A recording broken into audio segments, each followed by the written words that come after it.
Hello, my dear friends. Thank you for being here with me today. My name doesn't matter as much as my story does, because what I'm about to share is not easy, not comfortable, and definitely not something witches ever once spoken out loud. I didn't leave witchcraft to become famous, and I didn't come here to entertain you. I came because silence protects darkness and truth breaks it. For many years, I lived behind rituals, altars, whispered names, and hidden knowledge. I knew how to manipulate outcomes, how to influence people, how to open doors that should never be opened. But there is one question, just one, that stripped my power faster than any prayer. And today, for the first time, I'm confessing why witches never want you to ask it. When I was deep inside witchcraft, we were trained to appear confident, mysterious, and spiritually superior. We spoke about energy, ancient wisdom, and personal power because it sounded safe and intelligent. But behind closed doors, we knew the truth. Our power was not our own. It was borrowed, conditional, and fragile. We feared exposure more than confrontation because confrontation can be manipulated, but exposure cannot. We learned which conversations to steer away from, which people to avoid, and which questions to shut down immediately. Among all of them, there was one question that caused instant panic because it forced us to confront the source of our power rather than the illusion of control. You see, witchcraft thrives in ambiguity. As long as things remain vague, symbolic, and emotional, control is maintained. The moment clarity enters, the structure begins to collapse. That is why witches often mock faith, redefine truth, or claim all spiritual paths are equal. It keeps people from digging too deeply. I remember sitting in circles where someone would ask something too direct, and the room would change. The air would feel heavy. Leaders would redirect the conversation or accuse the person of low vibration. That wasn't spiritual discernment. It was fear. Fear that the wrong question, spoken aloud, could dismantle years of ritual conditioning in seconds. The question witches never want you to ask is not aggressive, and it's not insulting. It's simple, honest, and devastatingly effective. It doesn't challenge intelligence. It challenges authority. It doesn't argue experience. It questions origin. When this question is asked sincerely, the spirits we worked with would withdraw, the confidence would falter, and the witch would either become defensive or dismissive. That reaction alone reveals everything, because real truth welcomes examination, but borrowed power demands silence. I watched powerful witches crumble emotionally when this question surfaced, not because it was offensive, but because it was accurate. During my years in the craft, I personally avoided people who asked grounded, spiritually rooted questions. I preferred seekers who wanted results without responsibility, power without accountability, and spirituality without truth. Those were easy to influence. But when someone asked this forbidden question, I felt exposed. It forced me to acknowledge that my rituals depended on entities that required obedience, secrecy, and sacrifice. I couldn't answer honestly without admitting that my power came at a cost, and that cost was never fully disclosed to those we pretended to help. What makes this question so dangerous is that it bypasses emotion and goes straight to authority. Witches claim independence, but the moment you ask where their power answers to, everything shifts. Because power always has a source, and sources have demands. We were taught never to say that out loud. We dressed it up with words like self, universe, or ancestors. But behind the language were intelligences that were not neutral, not loving, and not free.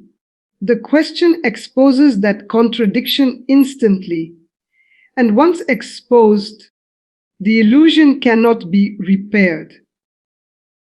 I remember the first time someone asked me this question directly. My heart raced, not because I didn't know the answer, but because I did. And the answer terrified me. I realized in that moment that I wasn't in control. I was compliant. Everything I had gained came with invisible strings, and those strings tightened whenever truth got too close. That was the moment a crack formed in my loyalty to the craft, even though it would take years before I fully walked away.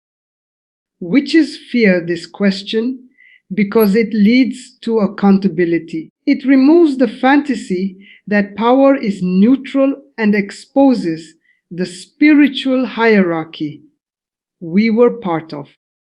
No ritual, no spell, no chant could erase that realization once it settled in the mind. We could distract people, intimidate them, or shame them into silence, but we could not answer honestly without revealing the nature of our alliances. That is why witches react strongly. Not because the question is wrong, but because it is right. If you've ever noticed someone practicing witchcraft, becoming hostile, mocking, or evasive when asked sincere spiritual questions, now you understand why. It's not confidence, it's defense. Confidence explains, fear deflects. This one question pulls back the curtain and forces a decision. Tell the truth and lose influence, or lie and deepen bondage. Most chose the second option. I did too for a long time, until the weight of that lie became heavier than the fear of leaving. So stay with me, because in the next part, I'm going to tell you exactly what that question is, why it terrifies witches more than prayer, and how asking it shifts spiritual authority instantly. What you do with this knowledge matters, because truth doesn't just expose darkness. It invites freedom, and freedom always comes with a choice. The question witches never want you to ask is this: who do you answer to spiritually, and what do they require from you in return? That's it. No shouting. No accusation. Just clarity. Because the moment that question is asked, the fantasy of self-made power collapses. Witches claim autonomy, but no real power exists without alignment, and alignment always reveals authority. Spirits that empower witchcraft demand secrecy, obedience, and loyalty, even when disguised as enlightenment. That question forces witches to either admit that reality or retreat into mockery. And mockery is always a mask for fear. When that question is asked, it disrupts spiritual agreements. Spirits operate on consent and deception, and clarity threatens both. I watched rituals fail when people began questioning authority instead of seeking results.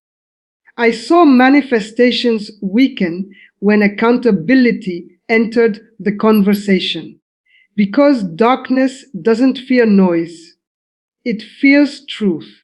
That one question pulls truth into the open and removes the cover that witchcraft depends on.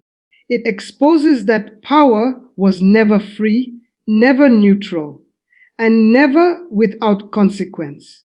Witches are taught that people who ask such questions are dangerous, not because they are hostile, but because they are awake.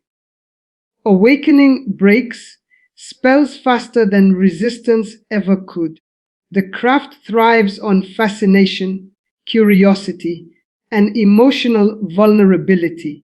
But grounded questioning collapses its influence. That's why witches prefer people who want experiences, not explanations. Experiences can be manipulated, explanations cannot. Once someone understands the source of power, they can choose to reject it, and rejection breaks contracts. I didn't leave witchcraft because it stopped working. I left because I finally understood who I was serving. And once I saw that clearly, I couldn't unsee it. The spirits I worked with did not offer freedom. They offered control disguised as empowerment. The moment I questioned their authority, everything turned. Peace disappeared, fear increased, and pressure intensified. That reaction alone confirmed the truth. Love does not threaten, truth does not coerce, and freedom does not punish curiosity. This is why witches fear believers who ask calm, direct questions rooted in spiritual authority, not emotional debates, not insults, just truth. Because truth doesn't need rituals to defend itself. It stands on its own. When you ask that question, you shift the spiritual atmosphere. You are no longer a target. You are a witness. And witnesses are dangerous to darkness because they see clearly. If you are listening to this and you've been involved in witchcraft, occult practices, or spiritual systems that avoid accountability, understand this. Your fear of that question is not weakness, it's awareness. Something inside you already knows the truth. That discomfort is not ignorance, it's recognition. And recognition is the first step toward freedom, even when it's painful. And if you are someone who has felt spiritually attacked, confused, or drained, know this: you don't need to argue with witches. You don't need to fear them. You don't need to confront them aggressively.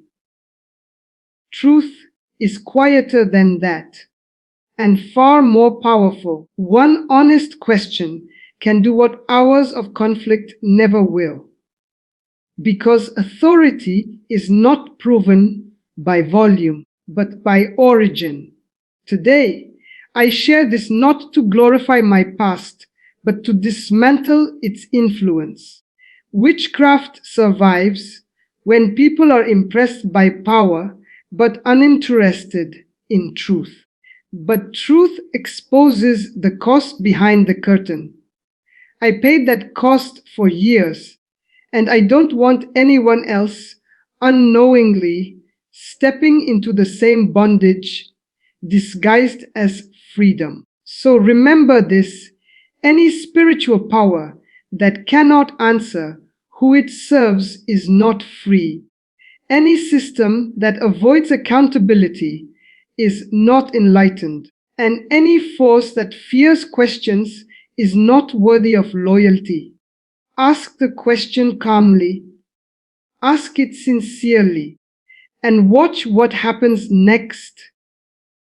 Thank you for listening, for staying with me, and for choosing truth over fascination. If this confession helped you see more clearly, then my past is no longer wasted. Light doesn't just reveal darkness, it replaces it. And that is something no witchcraft power can ever stop.